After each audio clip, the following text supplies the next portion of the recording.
How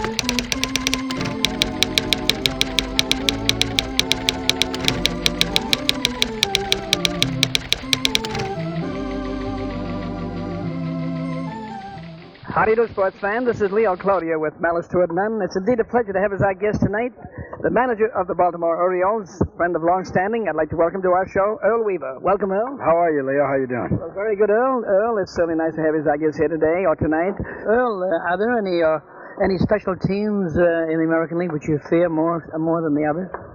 Well, Cleveland had a real bad spell not too long ago, and Detroit is going through one right now. That doesn't mean that they're necessarily counted out, but Milwaukee and Boston, New York are all ahead of us, and we'll have to catch them one at a time, or maybe we'll catch them collectively. But you always look at the clubs ahead of you as the ones you're going to have to catch. So true. Earl, you made quite a deal during the course of the winter in the acquisition of Lee May, Ken Singleton, Mike Torres. Those were three pretty good acquisitions. They've turned out that way for us so far. Kenny Singleton really has been the steadiest offensive player on our ball club. He has something better than a 450 get-on-base percentage. He's leading our club in walks with 54 or 55 already this season.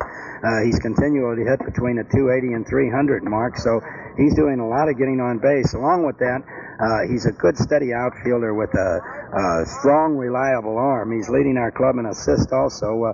Last year we had Coggins and tried Baylor and Bumbry out in right field. Really, they're all primarily left fielders, and it gave us a steady right fielder. And the guy has just been tremendous offensively, very steady. A guy we can count to get on base. He's been getting on base once or twice every ball game. If we had been getting a big hit, I think we'd find ourselves a lot closer. Well, in the acquisition of Singleton and Torres, you gave David McNally and Rich Coggins, neither of whom are now with the Expos. How do you account for things like that? You really can't, Leo, because Richie Coggins is a young ball player, still has a chance to come into his own.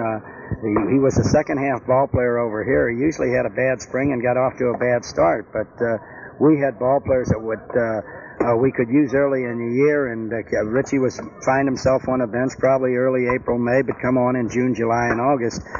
Really, I don't like to see him over there with the Yankees, knowing that he's a second-half ball player. And when we traded McNally, myself, I thought Dave had a few 20-game seasons left in him, probably 3 or 4, but Dave is now retired and says that the zip just isn't on the fastball anymore, and it's just something that no one could foresee in the future. We couldn't, and I'm sure the Montreal club couldn't. Well, how many ball players drawing $100,000 decide that they've had it and will quit, say, 1/3 of the season over? There's not many. They'll all just claim sore arm or want to get on a disabled list, or maybe even just go out and sit in the bullpen and be available when the manager wants them. It takes an awful lot of pride to give up that type of money and just call it quits. Earl, it's been nice talking to you as usual, and I want to take this occasion to wish you not only that divisional title, but also that pennant and that World Series. I'm anxious to go back to Baltimore. Very good, Leon. Thank you.